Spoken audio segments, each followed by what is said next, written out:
নমস্কার বন্ধুরা, কেমন আছো সবাই? কবিতা ব্লগ চ্যানেলে নতুন একটা ভিডিওতে সবাইকে অনেক স্বাগত জানাই। আর বাপের বাড়িতে আজকে হচ্ছে সেকেন্ডে, আর যাচ্ছি এখন আমি আমার মামা বাড়ি। তো চলো বন্ধুরা, এটা হচ্ছে আমাদের গ্রামের ভেতরেই একটা শালবাগান। তো ছোটোবেলায় এখানে অনেক খেলাধুলা করেছি। আর এই যে চলে এসেছি রেল ব্রিজের ওপরে। তো এখানটা জায়গাটা এতটাই প্রিয় সবার সবার কিনা জানি না, কিন্তু আমার কাছে খুবই প্রিয় এই জায়গাটা। ছোটোবেলার অনেক স্মৃতি জড়িয়ে আছে। তো এই ব্রিজটা এই পাশের ব্রিজটা তো নতুন করা হয়েছে, পুরনো ব্রিজটা ভেঙে দিয়েছে। তো ওই পাশে লাইনটা আরেকটা করেছে। তো সেই কারণে ওখান দিয়ে আরেকটা ব্রিজের ওপর লাইন করেছে, আর এটা হচ্ছে পুরনো ব্রিজ। পুরনো লাইনটা রয়েছে, আর ব্রিজটা ভেঙে আবার নতুন করে ভালো করে মজবুত করে করেছে। আগে ছিল সিমেন্ট দিয়ে পাত পাত করা, আর এখন সেটা পুরোটা লোহার করে দিয়েছে। আর এই দেখো ভ্যাসাল দেখতে পাচ্ছ, ভ্যাসাল নৌকা। ছোটোবেলা থেকে আমরা কি বলতো, আগে আমাদের বাবা মাছ ধরতো, জেঠু আমাদের বাড়ির সবাই আগে মাছ ধরতো। ভ্যাসাল, এই জাল, নৌকা, এগুলো সব কিছুর সঙ্গে আমরা খুবই জড়িত ছিলাম। তো এখন সবার যার যার আলাদা আলাদা ব্যবসা হওয়ার কারণে এই সমস্ত আর কেউ মাছ ধরে না। তবু আমাদের গ্রামে অনেক লোকই আছে যারা এখনও মাছ ধরে তাদের জীবিকা নির্বাহ করে থাকে। তো দেখো সেরকমই কিছু মানুষের জাল, নৌকা, ভ্যাসাল এগুলো এখনও রয়ে গেছে। তো এই সামনে দেখতে পাচ্ছ, ওই ডান সাইডটা হচ্ছে আমার মামা বাড়ি। তো আমি এখন আছি ব্রিজের ওপরে। তো ভিউটা তোমাদের দেখাচ্ছি। তো দেখো কি সুন্দর লাগছে, মন ছুঁয়ে যাওয়ার মতো একটা দারুণ ভিউ পাওয়া যাচ্ছে এখানে। তো তোমরা কে কে গ্রামের পরিবেশ ভালোবাসো আর কে কে শহরের পরিবেশ ভালোবাসো অবশ্যই কমেন্ট করে জানাবে। তো আমি যতই বিয়ের পরে শহরে থাকি না কেন, এখনও গ্রামে আসলে মনটা এখনও এখানেই পড়ে থাকে। আর কি বলতো, মামা বাড়িতে আমি যখনই আসি মামা বাড়িতে যাওয়া হয় দিদাকে দেখতে, যেহেতু এখনও দিদা আছে সেহেতু দিদা বাড়িতে এখনও যাই। তো তোমাদের দাদাভাই আসছে আজকে আমাদেরকে নিতে। আর তাছাড়াও আরেকটা কারেন্ট রয়েছে, তো পরে বলছি তোমাদের। আর এই দেখো মামা বাড়ি চলে এসেছি, আর আমি ওপরে দোতলার থেকে ভিডিওটা করছি নিচের ভিউজটা দেখানোর জন্য।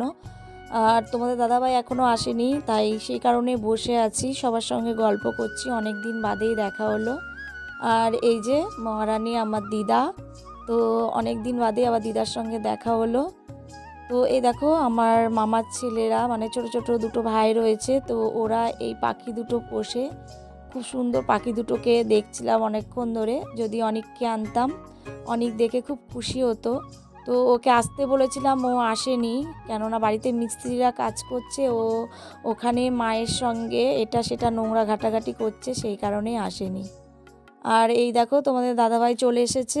আর যেহেতু সকালবেলা, এখন বাজে হচ্ছে 11টা 20, আর মামি দিদা সবাই বলল যে নাচ জামাই এসছে, না খেয়ে যাবে, তাই মামি আবার খেতে দিল, ভাত খাচ্ছে। আর হয়ে গেছে মামা বাড়িতে সবার সঙ্গে গল্প করা, খাওয়া দাওয়া, আমরা চলে যাচ্ছি বাড়ির দিকে। আবার আবার এই যে ব্রিজটায় উঠছি। আর তোমাদের দাদাভাই মেন যে কারণে এসেছিলো সেটা হলো দোকানের মাল নেওয়ার জন্য, কিছু শাড়ি নিলাম মামাবাড়ির থেকে। তো সেই শাড়ি নেওয়ার জন্যই তোমাদের দাদাভাই বেসিক্যালি এসছে। আর বিকেলবেলা আবার আমরা চলে যাব বাড়ি। তো আজকে ভাবছি একটু রাত করে যাব, শিয়ালদা কাটোয়ায় যাব না। তো এই দেখো অনিক আবার এসছে সাইকেল নিয়ে আমাদেরকে আগাতে। বাবা ফোন করেছিল যে তোরা কত দূর, আমি বললাম চলে এসছি, সেই কারণে অনিক আবার বাবার সাইকেলটা নিয়ে এসছে আমাদেরকে দেখতে আমরা কত দূর এসেছি। তো বন্ধুরা বাড়ি চলে এসেছি। আর আমি যেহেতু খাবার খেয়ে গেছিলাম না, সেহেতু আমার খাবারটা ছিল বাড়িতে।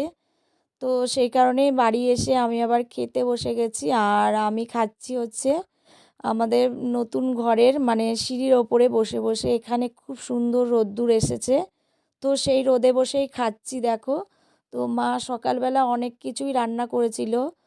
তো এখানে ভোলা মাছ করেছিল, সর্ষে বাটা, আর এখানে করেছিল সর্ষে শাক, আর করেছিল আলু বেগুন ভাতে, আর কুমড়ো ভাজা। তো অনেক কিছুই ছিল আজকে সকালবেলা। তো একটু একটু করে সব কিছু নিয়ে খেলাম, রোদ্দুরে বসে অনেকক্ষণ ধরে বসেই খেলাম। তো বন্ধুরা চলো, আর সঙ্গে থাকো, অবশ্যই আমাকে সাপোর্ট করো তোমরা। তো বন্ধুরা দেখো এদিকে আমাদের খাওয়া দাওয়া হয়ে গেছে সবার। আর মা বাবা তো আগেই খেয়ে নিয়েছিল, আমি খেলাম দেখতেই পেলে। আর এই যে দেখো অনেক কি করছে, অনেককে মা খাইয়ে দিয়েছে, খাইয়ে দেওয়ার পরে বেশ কিছুক্ষণ খেলেছে বৌদিদের বাড়িতে গিয়ে, তারপরে এখানে এসে দেখো এই যে বালি চটকাচ্ছে। আর বন্ধুরা, ভিডিওটা আজকে এখানেই শেষ করছি, তোমাদের কেমন লাগলো সেটা অবশ্যই জানিও। আর এই দেখো আমাদের রাস্তা থেকে বাড়ির ভিউটা এমন দেখাচ্ছে। তো বন্ধুরা, আজকের মতো টাটা।